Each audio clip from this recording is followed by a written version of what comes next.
Shariatda qurbonlik ahkamlari. Avtori Dr. Abdul Aziz rahmatullah. Qurbonlik qilmoqchi bo'lgan kishi choch va tirnoqlarni olsa bo'lamdi. Har yili Zulhajja oyi kirishga muborak 10 kecha boshlanishqa qurbonlik qiladiganlar qurbonlik qilishga, qurbon hayitni kutib olishga oz qolganda nurg'un kishilar bu vaqtda anglaganlarga asoslanib, qurbonlik qilmoqchi bo'lgan kishi Zulhajja oyi kirgandan keyin choch, tirnoq va shuningdek narsalarni olsa bo'lamdi yoki bo'lmamdi deb so'rashga boshlaydi. Alimlar Zulhajja oyi kirgandan keyin qurbonlik qilishni niyat qilgan kishining badanidagi choch, tük va tirnoq qatorliq ortiq narsalarni kesishi, yo'lishi va tushirishida o'xshamagan qarashlarda bo'lgan. Ko'pchilik olimlar bunday qilishni muboh degan. Bularning ichida Hanafiy mazhabi imomlari choch tirnoq olsa bo'ladi, makruh bo'lmaydi degan. Yana Hanafiy mazhabi olimlaridan bir qismi olsa bo'ladi, makruh bo'lmaydi, lekin eng yaxshini qilmaganlik bo'ladi, olmagan yaxshi degan. Ya'ni bularni makruhdanmi tuvan demakchi. Mubah degan olimlardan Maliki va Shafi'i mazhabi olimlari almasliq mustahab, elish tanzihi makruh degan. Bu qarashni Hanbali mazhab olimlaridan bir qismi tanlagan. Hanbali mazhabi bilan Zahiri mazhabi qurbonlik qilmoqchi bo'lgan kishi Zulhajja oyi kirsa choch va tirnoqlarni elishi harom, olsa gunohkor bo'ladi degan. Bu qarashni boshqa mazhabdagi ba'zi olimlar ham yoqlagan. Yuqorqi qarashlarni xulosalaydigan bo'lsak, ilgirki 3 xil qarashni birlashtirib mundaq deyishga bo'ladi. Ko'pchilik olimlar olsa bo'ladi, gunoh bo'lmaydi. Ikkinchi qarash bo'lsa, yuqoridagi oxirgi qarash bo'lib, bu qarashdagilar elish harom, olsa gunohkor bo'ladi deb qaragan. Mubah deganlarning dalillari. Aisha radhiyallohu anha aytadi: "Men Nabiy sallallohu alayhi va sallamning to'gillarining bo'yinlariga asadigan belgilarini o'z qo'lim bilan eshib berdim. Ondan Rasululloh tugisiga belgini esib, lokkisining o'ng tarafiga pichoq sanjib, belgi qo'yib hadiya qilib haydab mangdi. Buninglik bilan Rasulullohga halol narsalar harom bo'lmadi." Yana Aisha radhiyallohu anha aytadi: "Rasululloh sallallohu alayhi va sallam Madinadan haramga qurbonlik atab mangatdi. Shuning bilan men hadiya qurbonligining bo'yinlariga asadigan belgilarni eshib beratdim. Shundaqdimi Rasululloh ihrom bog'lag'uchi saqlanishga tegishli ishlardan saqlanmaydi." Aisha radhiyallohu anha rivoyat qiladi-ki, men Nabiy sallallohu alayhi va sallamning hadiya qurbonligining bo'yniga asadigan asmalarni eshib berdim. Ondan Rasululloh uningga belgi qo'yib, belgini asdi yoki men asdim. Ondan uni Baytullohga avatib etib Madinada qoldi. Buninglik bilan u zotga halol bo'lgan narsalar harom bo'lib qolmadi. Amra rivoyat qilib mundaq deydi: "Haqiqatan Ziyad ibn Abi Sufyan Aisha radhiyallohu anhaga Ibn Abbas radhiyallohu anhumaning Ka'baga atagan hadiya qurbonligini avatib etgan kishiga qurbonliqi bo'g'izlangucha, haj qilguchiga harom bo'lgan narsalar harom bo'ladi" deganligi to'g'risida xat yozgan edi. Aisha radhiyallohu anha Ibn Abbas degandek emas. Men Rasululloh sallallohu alayhi va sallamning hadiya qurbonligining belgisini o'z qo'lim bilan eshib berdim. Rasululloh uni o'z qo'li bilan asdi. Ondan uni atam bilan Makkaga avatdi. Shundaqdami qurbonliq bo'g'izlangucha Allah halol qilgan hech qanday bir narsa Rasululloh sallallohu alayhi va sallamga harom bo'lmadi dedi. Yana bir hadisda Masruq rivoyat qiladi-ki, men Aisha radhiyallohu anhaning yoniga kelib, "Ey mu'minlarning onasi, bir kishi hadiya tugillariga belgi esishni taplab, o'zi yurtida qolgan bo'lsa, taki hajimlar ihromdan chiqqaniga qadar ihromli holatda hisoblanadi" deb so'ragan edim. Parda orqasidan Aisha radhiyallohu anhaning chavoq chalganligini angladim. Ondan Aisha radhiyallohu anha mundaq dedi: "Men Rasululloh sallallohu alayhi va sallamning Ka'baga atagan tugillarining belgilarini eshib beratdim. Rasululloh sallallohu alayhi va sallam tugillarni boshqa odamlardan Ka'baga avatdi. Hajilar hajdan qaytib kelganga qadar erlarga ayollardan halol bo'lgan narsalar uningga harom bo'lmaydi." Yuqorqi hadislarda Rasululloh sallallohu alayhi va sallamning uyidagi ishlarni eng yaxshi biladigan kishi, ya'ni Aisha radhiyallohu anha bayon qilganki, Rasululloh sallallohu alayhi va sallam Ka'baga atagan qurbonligini Makkaga avatib etib, ihrom bog'lagan kishi o'ziga harom deb qaraydigan bir ishni o'ziga cheklamagan. Choch va tirnoq olishdan saqlanib yurmagan. Hadiya qurbonligini Makkaga avatish degan qurbonlik qilishdan cho'g'roq ishdir. Agar choch va tirnoq olish hadiya qurbonligini Makkaga avatgan kishiga harom bo'lmasa, qurbonlik qilmoqchi bo'lgan kishiga albatta harom bo'lmaydi. Yana qiyos jihatdan mundaq dalil o'ttirg'a chiqadi. Zulhajjining oldingi 10 kuni kirsa, qurbonlik qilmoqchi bo'lsa, undaq kishiga jima qilish harom bo'lmaydi. Jima qilish ihromli kishiga harom qilingan ishlarning eng og'ir turuqliq Qurbonlik qilmoqchi bo'lganlarga harom bo'lmasa, jimodan tuvan turadigan chach, tirnoqqa o'xshash badanidan bir narsa elish albatta harom bo'lmaydi. Imom Ibn Abdulbar aytadi: "Barliq olimlar Zulhajjaning oldingi 10 kuni kirsa, qurbonlik qilmoqchi bo'lsa, bundaq kishiga jimo qilish harom bo'lmaydi" deb birlikka kelgan. Undaq bo'lgan ekan, uningdan tuvan ishlar muboh bo'lishga texmi loyiq. Bu qiyos aslida Ikramaning so'zidan ilingan bo'lib, uningga Ummu Salama radhiyallohu anhadan rivoyat qilingan chach olsa bo'lmaydi degan mazmundagi hadis so'zlanganda e'tiroz bildirib, ayollardanmi xushburoqdanmi nari tursin amsa degan. Abdullah ibn Muborak sunnat kechiktirilmaydi degan. Ya'ni tirnoq, burut va tuklarni elish sunnat ish. Buni kechiktirishga bo'lmaydi. Haram emas, makruh deb qaragan olimlar kiyim, jima va xushburoq modda ehromli kishiga harom bo'lgandek harom bo'lmag'achqa chach, tirnoq olmaslikning mustahabligi elishning makruhligi muayyanlashidi degan. Lekin bu qarash mundaq rad qilindi. Rasululloh sallallohu alayhi vasallam cheklagan ishni qilmaydi. Cheklagan ish aqalli taqdirda makruh bo'ladi. Haram deb qaragan olimlarning asosli dalili mushu hadis. Said ibn Musayyib Ummu Salama radhiyallohu anhadan rivoyat qiladi-ki, Rasululloh sallallohu alayhi vasallam Zulhajjaning oldingi 10 kuni kirsa, biringlar qurbonlik qilmoqchi bo'lsa, chach tuklari va badanidan bir narsa olmasin degan. Bularning qarashicha bu hadis unda qilishning haromligini aniq ifodalagan. Demak, olimlar dalillarni bayon qilgan, bir-birlarining dalillarini uzundan-uzun tahlil qilib e'tiroz bildirgan. Bu yerda hammani bayon qilish behojat. Dalillarni selishtirgan ahvolda muboh degichilarning, ya'ni ko'pchilikning qarshi kuchlik. Shunga bir qarashni tutganlarni boshqa qarashdagilar ayblasa to'g'ri bo'lmaydi. Bo'libmi, chach olganlarni gunohkor va fosiq deb hukm pichitishga bo'lmaydi. Birinchi, Aisha radhiyallohu anhaning hadisining sahihligi barliq olimlarning birdek ittifoqi bilan bo'lgan. Ummu Salama radhiyallohu anhaning hadisi bo'lsa, hadis olimlari Rasululloh sallallohu alayhi vasallamning so'zi yoki sahobaning so'zi ekanligida o'xshamagan qarashda bo'lgan hadisdir. Chunki bu hadis ashundoq ba'zida marfu, ba'zida mavquf rivoyat qilingan. Bu fikr o'xshashmasligi Sahih Muslimda aniq kelgan. Bu sababdan bu hadisni Imom Ahmad, Muslim, Tirmizi, Ibn Hibban, Bayhaqi va Ibn Hazmlar sahih deb qaragan bo'lsa-mu, Imom Dariqutni, Imom Abdulbar qatorliqlar buning Rasululloh sallallohu alayhi vasallamning so'zi emasligini jazmlashtirgan. Chunki oldi rivoyat qilguvchi buni Said ibn Musayyibning so'zi sifatida rivoyat qilgan. Ikki ravi Ummu Salama radhiyallohu anhaning so'zi sifatida rivoyat qilgan. Ikki ravi Rasululloh sallallohu alayhi vasallamning so'zi sifatida rivoyat qilgan. Ikkinchi, Aisha radhiyallohu anhaning hadisini Aisha radhiyallohu anhadan ko'p raviylar rivoyat qilgan. Ummu Salamaning hadisini Said ibn Musayyibdan boshqa birisi rivoyat qilmagan. Uchinchi, ko'pchilik olimlar Ummu Salama radhiyallohu anhaning hadisidan vojibligini yakunlamagan. To'rtinchi, Aisha radhiyallohu anhaning hadisi bir qadar keyingi ahvolni bayon qilgan.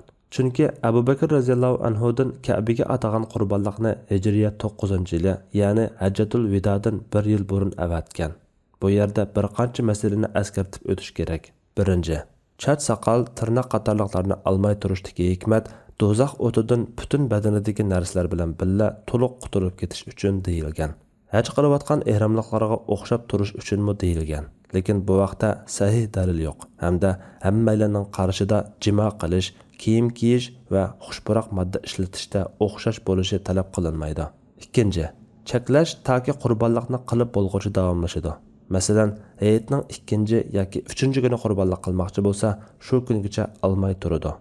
Uchinchi, cheklash qanday tuklarni o'z ichiga oladi? Cheklash chach, soqol, burut, qo'ltiq tuki, avrat tuki va undan boshqa badan tuklarini o'z ichiga oladi. Yana kesvasi bo'ladigan ortiq teri qatorliqlarni o'z ichiga oladi. Elish va kesish barliq usullarni o'z ichiga oladi. Masalan, tushiritish, qisqartish, ko'ydirish, yulish yoki dori bilan tushirish, tirnoq olg'ochda kesish yoki sundirish qatorliqlar. To'rtinchi, qon oldirish cheklanmaydi, chunki bu sirtqi a'zo qismidan emas. Beshinchi, Hanbali mazhabidagilar chach elish qatorliq ishlar qurbonlik qilguvchi bilan oila tavobatlariga o'xshash harom bo'ladi degan. Bunga asosan bular bir kishi o'zi va oilasi uchun qurbonlik qilmoqchi bo'lgan bo'lsa, uydagi barliq kishilarning shundoq qilish harom bo'lib ketadi demoqchi. 6. Bu kunlarda aшу cheklimiga qasddan yoki sahvanlikdan rioya qilmay, chash, tirnoq qatorliqlarni elib solgan kishiga yo jazo, yo to'lam yo'q. Faqatla tavba qilish kerak. 7. Bu cheklimida er yoki ayolning farqi yo'q. Demak, ayol kishimi qurbonlik qilmoqchi bo'lsa, yuqorqi ishlarni qilishi cheklanadi. 8. Soqolni tushirib o'tish cheklanadigan ish.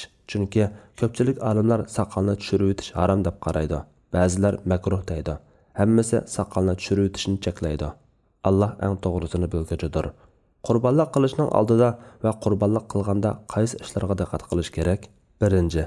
Bir necha kun ilgari qurbonlik molni tanlab, belgi qo'yib, bog'lab yoki so'lab pokiz yem-xashaklarni berish yaxshi. Buningdan ikki ish vujudga chiqadi. Biri bu ibodatga hozirlik qilayotganligini izhor qilish, shariat faoliyatini jakarlash, yana biri qurbonlikni paklash. Chunki hozir bozordagi mollar najis yem bilan beqilayotgan ahvol ko'p. 2. Qurbonlik molni bo'g'izlaydigan joyga chiroyliqcha haydash, puti bilan so'rimaslik. 3. Qurbonlik kuni, ya'ni hayitning birinchi kuni qurbonlik qilishga aldirash. Chunki olimlarning nazarida qurbonlik vaqtining eng afzali hayit namozi va xutbasidan bekor bo'lgan chaqdir. Bara raziyallohu anhu aytadi: "Men Rasululloh sallallohu alayhi va sallamning xutba so'zlab mundaq deganligini anglagan. Bugungi bu kunimizda oldi bilan qiladigan ishimiz hayit namozini o'qish, andin qaytib qurbonlik qilishimizdir. Kimki mushundaq qilsa, bizning sunnatimizni tutgan bo'ladi. Kimki namozdan ilgari qurbonlik qilgan bo'lsa, amaliyotda u qilgani o'z ahliga baldur tayyorlab bergan go'shtdan iborat bo'ladi. Hech qanday qurbonlik hisoblanmaydi." 4. Pichoqni ittiq qilib bilash. Bunda qilsa, molni bo'g'izlaganda qiynab o'tmaydi. Rasululloh sallallohu alayhi va sallam o'ldirguninglarda chiroyli o'ldiringlar.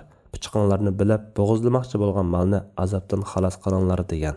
Chiroyli o'ldirishga munosib kelmaydigan barliq qiliqlardan saqlanish lozim. Masalan, molning ko'z oldida pichoq bilmaslik, birining ko'z oldida yana birini bo'g'izlamaslik, bo'g'izlaydigan joyga qo'pollik bilan so'rab aparmaslik degandek. 5. Qurbonlik molni qiblaga yuzlantirib turib, o'zimi qiblaga yuzlanib turib bo'g'izlash mustahabdir. Bu vaqtda hadis rivoyat qilingan. Ibn Umar raziyallohu anhumaning qurbonlik tugunlarini qiblaga yuzlantirib, qator turg'izib, o'zi bo'g'izlaydiganligi, uning go'shidan o'zimi yeb boshqalarga yegizdiganligi sahih rivoyatda kelgan. Yuzlantirishda molning yuzi emas, bo'g'izi yuzlantirildi. Qiblaga yuzlantirilmay bo'g'izlangan bo'lsa-mu halol bo'ladi. 6.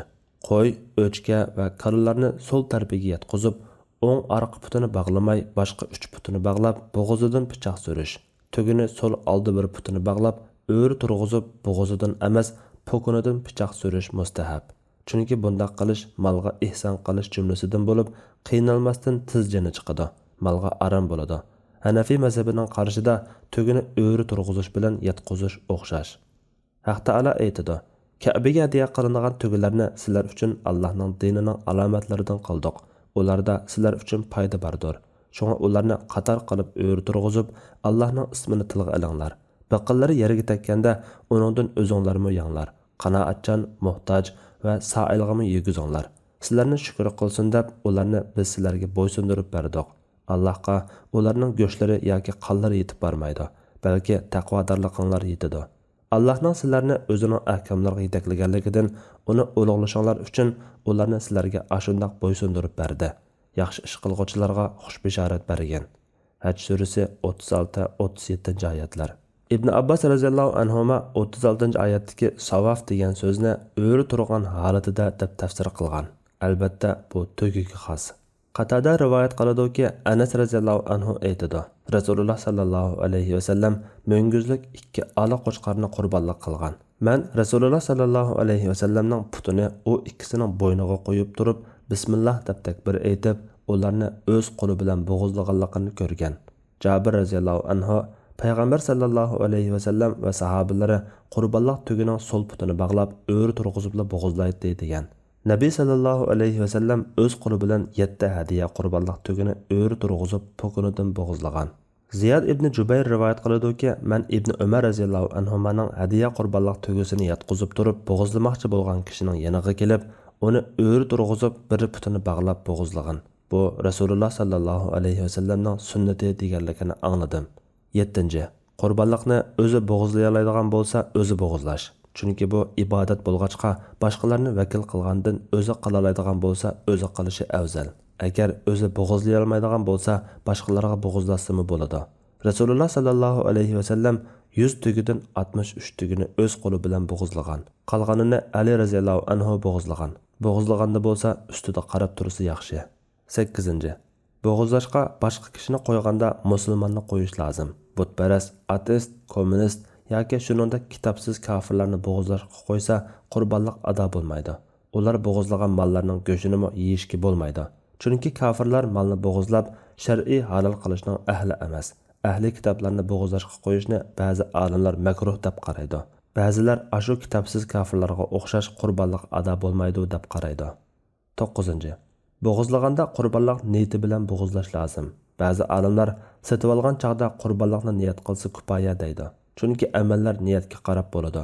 Go'sht uchun bo'g'izlash bilan qurbonlik uchun bo'g'izlashni niyat ayirib turadi. Niyatni namozdagiga o'xshash dilida qilsa kifoya, ag'zoki qilish shart emas.